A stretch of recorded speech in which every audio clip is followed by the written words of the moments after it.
जो मुख्य नेता हैं वो सिर्फ जाट समाज के ही हैं और जाट समाज को मुख्यमंत्री बनने का दावा करते हैं। तो जो माफिया है वही हनुमान जी से स्टेज पर सम्मान करवा रहे हैं। नमस्कार साथियों, जय विगणा में आपको बहुत बहुत स्वागत, हार्दिक अभिनंदन है। मैं मुकेश और आप देख रहे हो जय विगणा। साथियों, अभी एक बड़ो हॉट मुद्दो है, आपने पता है कि गंगानगर में मायने एक बहुत बड़ो विशाल आयोजन संख्या बल की बात करें तो बहुत बड़ो संख्या बल हो एक हुजूम जिको आप कह सका कि अरविंद केजरीवाल जी की सभा ही मेरे मायने बहुत बड़ो एक हुजूम जनता ही इकट्ठी हुई। मैन मुद्दा हा जिका एक सुनने में आया कि बिजली रहो, पानी रहो, शुद्ध पेयजल की बात करी, क्रिस्टल जिको आरओ की बात करी, बिरी भी बात करा। तो आज अपने सगे है पुनीजी ढाल बीकानेर लोकसभा अध्यक्ष आम आदमी पार्टी रहा पुनीजी में बात करा। तो भाई साहब, आपने अभी कुछ 2-3 दिन पहला जिको आपने गंगानगर आयोजन हुए हो, बड़े संख्या बल की तो को देखो 18 जून को राजस्थान की धरा गंगानगर पर दिल्ली सीएम श्रीमान अरविंद जी केजरीवाल जी और पंजाब सीएम भगवंत मान जी पधारे और जनता का बहुत बड़ा समर्थन मिला। पूरे राजस्थान की जनता ने पलक पावड़े बिछाकर हमारे सीएम साहब का स्वागत किया, राजस्थान की धरा पर आम आदमी पार्टी का स्वागत किया और हमारे विशाल हृदय के सीएम साहब ने राजस्थान की जनता के लिए बहुत कुछ सोचा है, जिसकी कुछ घोषणाएं की है। जी, एक चीज है कि वर्तमान देखियो जाए तो पहलो आयोजन हो राजस्थान में चुनावी प्रक्रिया रहते तो यदि राजस्थान में पहलो आयोजन हो तो संख्या बल आधार पर कहीं आइडियो लगा इसका? देखो, लाखों की संख्या में लोग सीएम साहब का स्वागत करने के पहुंचे थे। हर एक जिले से, हर एक ढाणी से, हर एक मोहल्ले से जनता स्वतः अपने कई साधनों से भी पहुंचे थे और गंगानगर, बीकानेर, चूरू, जोधपुर इतना जनसैलाब उमड़ा था मुकेश जी, हमने देखा कि मैदान में जगह नहीं थी और जो बाहर एलईडी लगी थी, बाहर भी बड़े संख्या में लोग भगवंत मान जी को और केजरीवाल जी को सुन रहे थे और टकटकी लगाए सुन रहे थे। तो जनता लंबे समय के बाद में भाजपा और कांग्रेस से त्रस्त है, परेशान है, युवा परेशान है, क्योंकि ये हर मुद्दों पर फैल हुए हैं। भाजपा और कांग्रेस के खोखले वादों को जनता पहचान चुकी है और दिल्ली और पंजाब की तर्ज पर रिकॉर्ड सीटों के साथ हम राजस्थान में सरकार बनाएंगे। लेकिन पुनीत जी, एक चीज बता दूं, राजस्थान में हमेशा बदलाव हुए तो कांग्रेस बीजेपी रही हुए। यदि ये दूसरी पार्टियां चाहे आम आदमी की बात कर लूं या आरएलपी कर लूं तो कभी वर्चस्व कौन ही हो राजस्थान में? क्या आगे वर्चस्व रहे अगले चुनाव में? देखो, यूं है कि चाहे आरएलपी है, हनुमान जी बेनीवाल, वो कहते तो है कि माफियाओं पर क्या है कि लगाम कसेंगे, लेकिन अभी मैंने एक वीडियो देखा था, जो कनन माफिया है उनका स्वागत किया जा रहा था हनुमान जी की सभा में कोलायत की धरा पर। उनको हनुमान जी को माला पहनाने के लिए बुलाया जा रहा था। तो जो माफिया है वही हनुमान जी से स्टेज पर सम्मान करवा रहे हैं, स्टेज पर बैठे हैं। तो मैं तो एक बात कहूंगा, ये दबंगाई की राजनीति करना चाहते हैं, जैसी भाजपा और कांग्रेस ने की थी। ये भाई बहन है और ये दूसरा भाई है भाजपा और कांग्रेस का। इसका जीता जागता उदाहरण जब हनुमान बेनीवाल जी सांसद का चुनाव लड़े थे नागौर से, तब भाजपा ने चुनाव नहीं लड़वाया था, अपना उम्मीदवार नहीं उतारा था नागौर। तो ये सब एक थाली के चट्टे बट्टे हैं। अगर राजस्थान को बदलना है, सुशासन लाना है, जनता को राहत देनी है, तो आम आदमी पार्टी की सरकार ही दे सकती है और कोई सरकार नहीं दे सकती। पुनीत जी, एक चीज और पूछनी चाहूँ, क्योंकि वर्तमान में यदि देखियो जाए तो हर पार्टी आपरो एक एजेंडो ले चल है कि योजना है और ई मेन मुद्दा पर रोजगार है, शिक्षा है, चिकित्सा है, कोई भी है तो एक फिक्स मुद्दा पर चुनाव लड़ने लग रही है।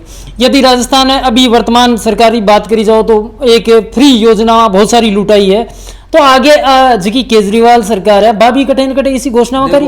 देखो सर, केजरीवाल जी को जनहित के जो देश के नागरिक का ये अधिकार है शिक्षा, स्वास्थ्य, रोजगार, ये कॉन्स्टिट्यूशन में लिखा है, संविधान में लिखा है। लेकिन ई मुद्दा पर तो हर पार्टी चुनाव लड़ने लग रही है, कांग्रेस भी ई मुद्दा पर है और बीजेपी भी, और कठिन के आरएलपी है जिकी भी ई मुद्दा पर और सागे किसान न और ले जाए। आरएलपी का मुख्यमंत्री नहीं बन सकता।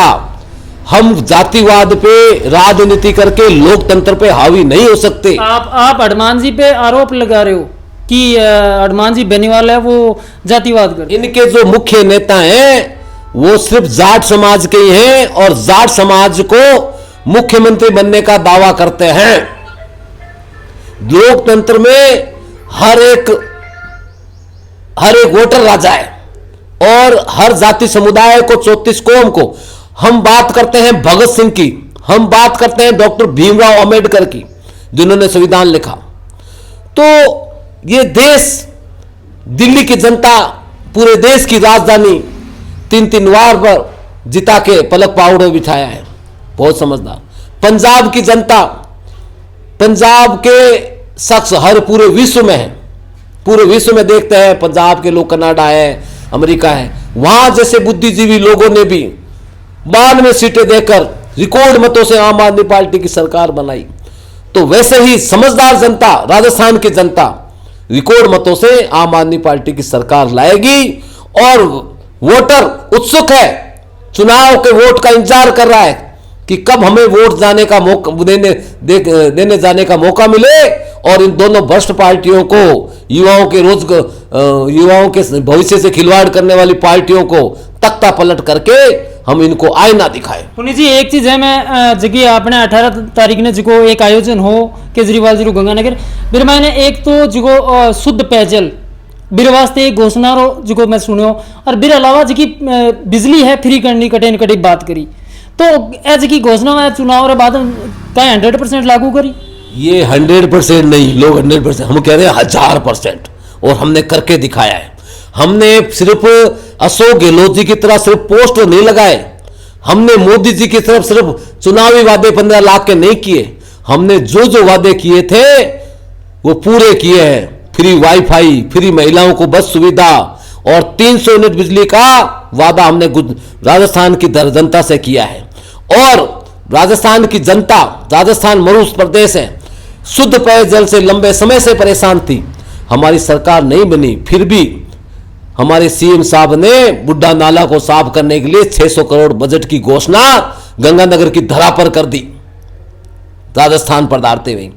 तो हमारी सरकार सर्व सुखाय सर्व हिताय के मुद्दे पर काम करती है, किसी विशेष जाति पे नहीं। और हमारे जो योजनाएं हैं वो सबके लिए है, किसी विशेष आदमी के लिए नहीं है। आम आदमी पार्टी कतार में जो पीछे खड़े गरीब आदमी को राहत देना चाहती है, कतार में पीछे खड़े शख्स को राहत देना चाहती है और देगी राजस्थान में।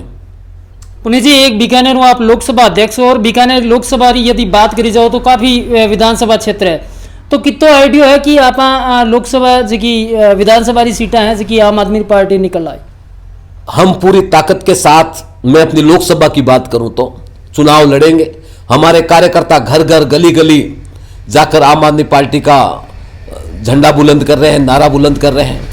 और दूसरी बात, मैं जनता से भी निवेदन करूंगा, हम तो देखो आपके क्षेत्र के किसी के भाई हैं, किसी के बेटे हैं, आप हमसे, हमारे से बड़े उम्रदराज के नेता भी है, जनता भी है, सोशल वर्कर भी हैं। तो मैं तो आपका परिवार का सदस्य हूं, मैं तो आपको क्या ज्ञान दूंगा, क्या कहूंगा। लेकिन इसके साथ ही आप, मेरा निवेदन है कि आप YouTube पर और फेसबुक पर एक बार केजरीवाल जी को सुनिए, हमारे संदीप पाठक जी को सुनिए, हमारे राजस्थान के चुनाव प्रभारी को सुनिए, हमारे वरिष्ठ लोगों को सुनिए और आम आदमी पार्टी की विचारधारा को सुनिए, फिर निर्णय लीजिएगा। पुनीत जी एक चीज और है कि वर्तमान में मैंने अपने कोलायत विधानसभा क्षेत्र की बात करा तो मंत्री जी पर भी बहुत ज्यादा आरोप लगे और वर्तमान में जी एक रैली हुई हनुमान जी बेनी वाली, तो बिया पर भी कठिन कटी अभी थे, वर्तमान आज भी थे, आरोप लगाने लग रहा। वास्तव में आ चीज सही है कि जो अवैध खनन है और जिप्सम माफिया और अवैध वसूली जी कोलायत रामायण होने लग रही, आ चीज थे एक्सेप्ट करो? बड़ा कुनबा परेशान है, मैं कह रहा हूं यहाँ बॉर्डर तक खोद दिया इन्होंने, चाहे खाजूवाला हो चाहे कोलायत हो, इन्होंने सिर्फ राज का दुरुपयोग किया है, क्योंकि इनको मालूम है कि जैसे शीला दीक्षित की सरकार का तख्ता पलट हुआ था और जीरो पे आ गए थे, वैसे ही हालात का खाजुवाला कोलायत इन लोगों की होने वाली है। इसलिए ये सिर्फ लूट के अपने पोतों का धन इकट्ठा कर रहे हैं। जिन जनता ने इनको सिर पे बिठाकर वोट दिया, उस जनता से इनको कोई सरोकार नहीं है। कांग्रेस के मंत्री बने बैठे हैं, विधायक बने बैठे हैं, सिर्फ ये धन बटोर रहे हैं। और जो सरकारी कर्मचारी है वो तो क्या है कि कर्मचारी नौकर हैं, उनको पूरा दबाव में रखते हैं, वो भी सरकार के आदेश से आगे क्या जाए। चौराहे पे देखो, इन्होंने महंगाई रात के उनके नाम पे सिर्फ अपना फोटो दिखाया है। जनता जल रही है, जब देखते हो तो गुस्सा आता है और सरकार को बोल ले क्या, मैं नहीं, जनता देख रही है कि अपना फोटो लगा रहे। रात कुछ नहीं मिली है, राहत नहीं मिली है। लेकिन कड़ी रात जो कैंप है, महंगाई रात कैंप भी में 10 योजनाएं है जिसकी आम जनता ने कड़ी बात करिए। सर, सरकार बने 5 साल हो गए इनको, जब चुनाव आता है तभी क्यों रात आती है रात की। 5 साल हो गए सरकार बने हुए, लेकिन जब 4 महीने बचते हैं ना, तब ये जनता के सामने चुनावी वादों का ये झुंझुना सामने फेंकते हैं। जनता समझ चुकी है, जनता जानती है, जनता इन भाजपा और कांग्रेस के थोथले वादों में नहीं आने वाली है। बहुत बहुत धन्यवाद साथियों, पुनी जी ढालों बातचीत करी, बहुत बढ़िया लगे। और एक चीज बता दूं, अभी वर्तमान में जी गंगानगर केजरीवाल जी की रैली ही बिर मायने 600 करोड़ री जी शुद्ध पेयजल की बात करी, और बिर अलावा 300 यूनिट जी अभी वर्तमान में कांग्रेस सरकार है जी कड़ी न कड़ी 100 यूनिट प्रत्येक परिवार ने देने अभी घोषणा जी वर्तमान लागू करी है। तो कड़ी न कड़ी आम आदमी पार्टी है जी 300 यूनिट यानी 300 यूनिट प्रत्येक परिवार ने मुफ्त बिजली देने की बात करी है। तो और भी बहुत सारे मुद्दा पर RLP जी का सुप्रीमो है हनुमान जी बेनीवाल, यहाँ पर भी कटे न कटे पुनी जी है आरोप लगाया है। और जिप्सम माफिया, अवैध खनन, बहुत सारे मुद्दा पर बात करी, बहुत बढ़िया लगे। राम राम से, जय हिंद, जय भारत।